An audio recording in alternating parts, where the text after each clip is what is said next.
Hello viewers, this is Liquid12A reviewing Rogue Trooper Redux for the Nintendo Switch, a remake of the 2006 game Rogue Trooper. In the interest of disclosure, we are making it known that this Rogue Trooper Redux review was provided as a review copy from the publisher, Rebellion. So without further ado, let's explore whether this remake succeeds. Rogue Trooper is, in essence, an adaptation of its namesake comic book from the 80s, and as such carries quite a bit of lore, but here are the basics. The protagonist, a super soldier named Rogue of the GI program, deserts his units against orders after a trap leads to the majority of said unit being killed. With his dead comrades living on via biochips implanted in his gear, Rogue must uncover what and or who led to the surprise attack and the motive.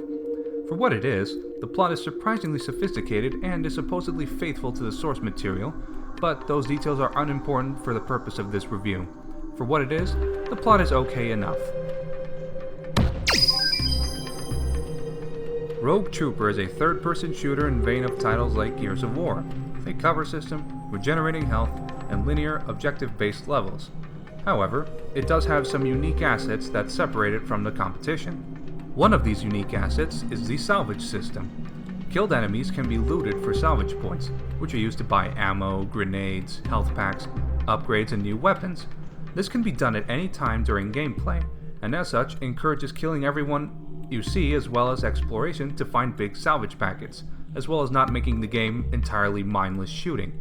You do have to explore to keep your ammo and health count up, so it's a nice change of pace. In another deviation from most shooters, your biochip comrades are more than just one-liner generators. They do things like hacking doors, reloading your guns, turning your weapon into a sentry turret, create holograms for diversions, and other features. Your options for playing are thus quite numerous and open up a wealth of possibilities for clearing areas, making this linear game a bit more varied than its other competitors. Because it's a remastered and older title, it has some obvious archaic design quirks, like sprinting function, an awkward control scheme, sometimes questionable enemy AI, sometimes confusing level design, and a camera which can be somewhat unreliable in a pinch. Though, if we're being honest, none of these design problems are inherently game-breaking, but they do show the age the game came from, given that it's a decade old. It's not all that bad, however. One big draw to the age is that load times are basically non-existent after death. So if you die, just select the restart checkpoint option and you're back into gameplay within a second. Most modern games take a while to load their checkpoints, so that's quite the feat for an old game. So in essence, Rogue Trooper is best described as a lost Gears of War clone. It has unique design choices, but it's also rough around the edges. Fun trivia, Rogue Trooper actually predates Gears of War by a few months, in a bit of irony. The presentation is where Rogue Trooper shows its age the hardest, despite the claims of a visual overhaul. It's not a bad looking game, in fact it looks okay even compared to 2017 graphics, but there are definitely outdated assets like static backgrounds and very rough looking blood splatters, most notable in pre-rendered cutscenes. The voice acting, fittingly, is also cheesy for the time compared to its competitors. Another big sign of this game's age is the frame rate, and it's locked to 30 frames per second.